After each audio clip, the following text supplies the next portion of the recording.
다음 세대 사역만 한 12년 정도 하고요. 지금 청년 사역을 11년 정도 하고 있는데요.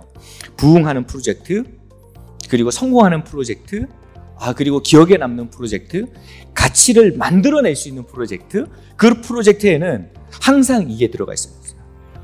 안녕하세요. 오늘 잘파 세대 그들이 찾는 예배라는 제목으로 여러분들과 함께 세미나를 나눈 전혁 목사입니다. 저는 동네 중앙교회에서 청년 사역을 하고 있고요. 그리고 또 찬양팀 예라모십의 대표로서도 활동을 하고 있습니다. 벌써 세상이 급변하고 있어요. 우리 작년만 해도 MZ세대, 민지세대 이러면서 MZ세대에 대해서 굉장히 많은 이야기들을 하지 않았습니까? 그런데 이미 지금 용어들이 많이 달라지고 있어요. 이제는 잘파 세대입니다. 그러니까 이제 오늘 저와 함께 이 컨퍼런스를 하신 분들은 이제는 밖에 나가셔가지고 MZ세대가 아니라 뭐라고 해야 되죠? 잘파 세대 이렇게 얘기할 수 있어야 된다는 겁니다. 우리가 다음 세대 사역 굉장히 중요하다고 하지 않습니까? 다음 세대 사역 지금만큼 어려울 때가 없어요. 청년 사역 지금만큼 어려울 때가 없습니다. 예전에는 일 잘하려고 하면 속도가 빨라야 돼, 빨리 뭔가 많이 해야 돼 이렇게 하지 않았습니까? 그런데 다음 세대는 속도보다 방향이 훨씬 더 중요합니다. 얼마나 빨리 가느냐보다 어떤 방향으로 가고 있느냐, 그러니까 어떤 시나리오를 가지고 우리가 다음 세대 사역을 진행하느냐가 굉장히 중요하다는 거예요. 무슨 말이냐면 다음 세대가 어떤 특징을 가지고 있고 왜 다음 세대에 우리가 집중해야 되는지, 왜 잘파 세대에 집중해야 되는지, 거기에 대한 시나리오를 가지고 오늘 목회와 오늘 사역을 진행한다면 우리의 실패가 좀 덜 할 것이고 훨씬 더 다음 세대에 합당한 사역을 만들어갈 수 있을 것이기 때문입니다. 그래서 저는 지금의 사역은 속도보다 방향이 중요한 사역이다 이렇게 생각을 합니다. 그렇다고 그러면 우리 오늘 강의 내용을 함께 진행해 볼까요? 잘파 세대 어색하시죠? 이 잘파 세대가 뭘까요? 잘파 세대는 이렇게 제가 정리를 해드리겠습니다. MZ 세대, 우리 MZ 세대라 그러지 않습니까? 1980년도부터 2000년대 초반까지, 그러니까 2010년 정도까지 태어난 이 세대를 MZ 세대라 그럽니다. 그런데 그 이후에 태어난 세대 있지 않습니까? G 세대, 그러니까 Z 세대와 2010년 이후에 태어난 세대, 지금까지 태어난 세대입니다. 그래서 이 세대를 알파벳에서 X, Y, Z, 그 다음에 다시 돌아와서 알파 이렇게 쓰는 거거든요. 그러니까 G 다음에 알파가 되는 거죠. 그래서 G 세대 플러스 알파 세대 해서 잘파 세대라는 말이 나오게 됩니다. 그러니까 지금 태어나고 있는 친구들, 이 친구들이 잘파 세대라는 거예요. 잘파 세대는 그야말로 스마트 세대라고 볼 수 있습니다. 왜 스마트 세대라고 볼 수 있냐면 이전 세대는 이랬어요.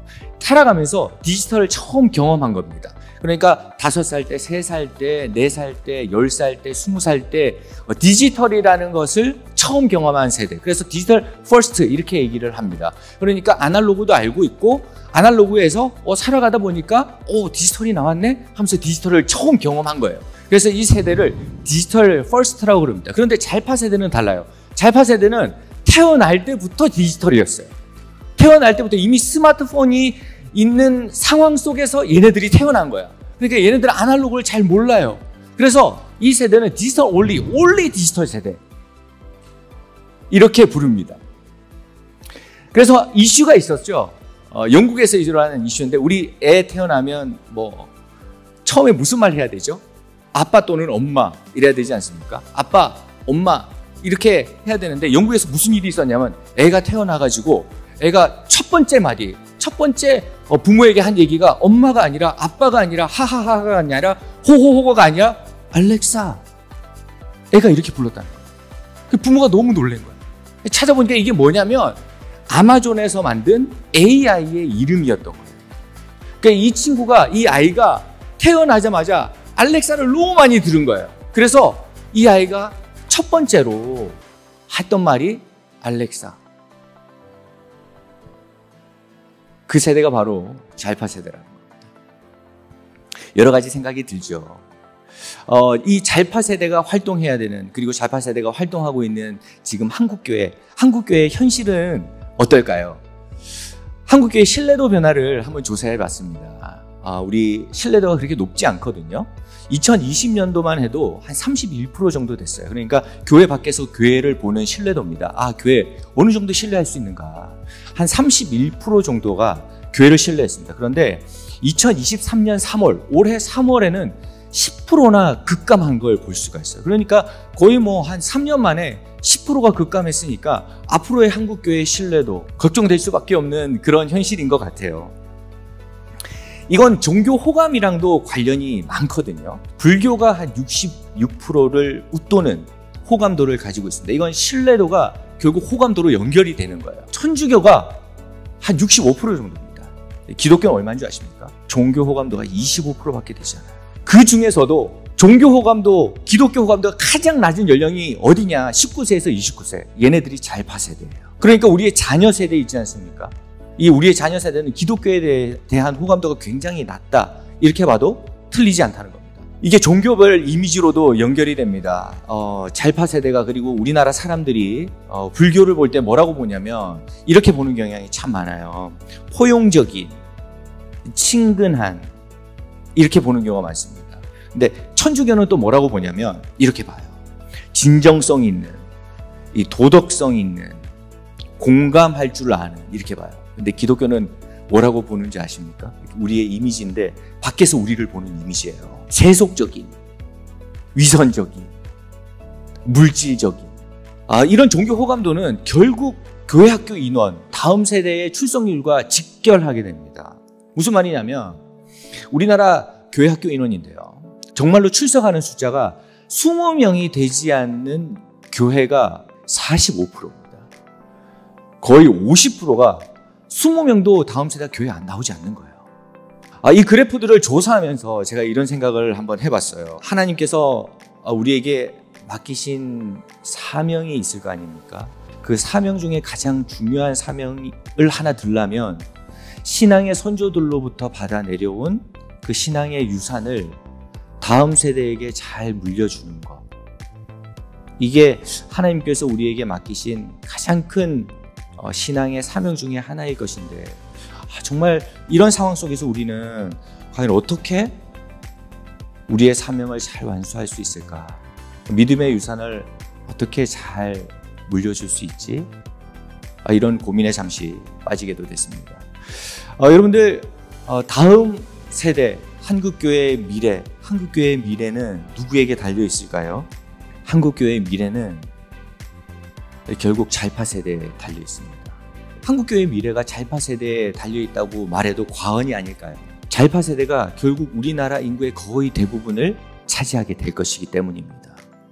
제가 또 하나 더 그래프를 준비해 왔는데요. 잘파 세대는 결국 미래 교회의 주역이 될 거예요. 우리나라 전체 인구 중에 잘파 세대가 지금 현재 잘파 세대가 차지하고 있는 인구가 무려 1,500만 명입니다. 인구적으로 봤을 때 이게 10년이 지나고 20년이 지나고 잘파 세대가 10년 뒤에 20년 뒤에는 결국 한국교회의 미래의 주역이 될 수밖에 없다는 것입니다. 여러분들, 잘파 세대 왜 중요하냐면 개신교에서 나 이제 교회 안 다녀. 나 초등학교 때 교회 이제 그만뒀어. 중학교 때 교회 안 나가기 시작했어. 이런 조사 있지 않습니까? 조사를 한번 해보니까 성인이 되기 전에 19세가 되기 전에 교회를 이탈하는 비율이 무려 91%입니다. 그러니까 교회 나오는 사람 중에, 교회 나온 잘파 세대 중에, 교회 나온 다음 세대 중에 성인이 되기 전에 거의 91%가 교회를 나간다는 거예요. 근데 왜 잘파 세대가 중요하냐면 다시 나갔다가 돌아오는 비율이 있지 않습니까? 다시 나갔다가 돌아오는 비율을 보면 무려 75%가 성인이 되기 전에 다시 돌아와요. 학창 시절을 보내고 있는 잘파 세대 있지 않습니까? 지금 잘파 세대를 잡지 않으면 회심할 수 있는 가능성이 굉장히 낮아진다는 거예요. 91%나 교회를 나가는데 그중에 75.8%가 다시 교회로 돌아올 수 있다는 거예요. 근데 그게 성인 되기 전이라는 겁니다. 이 말은 달리 얘기하면 잘파 세대를 지금 잡지 못하면 결국 미래교회는 없다. 이렇게 봐도 과언이 아니라는 겁니다. 잘파 세대를 주목해야 되는 또 하나의 이유가 있거든요. 그게 바로 뭐냐면 잘파 세대는 잘파 세대만 가지고 있는 특징들이 있어요. 여러분들, 잘파 세대 하면 3요를 기억하셔야 됩니다. 요. 들어보신 적 있습니까? 잘파 세대 하면 잘파 세대가 가장 많이 하는 얘기가 있대요. 우리는 이 아이들에게 뭐라고 얘기할 수 있을까요? 여러분들, 청년 사역, 그리고 다음 세대 사역, 우리 어떻게 하면 잘 할 수 있을까요? 우리가 연합하고 함께해도 될까 말까 한 게 지금 다음 세대의 사역입니다.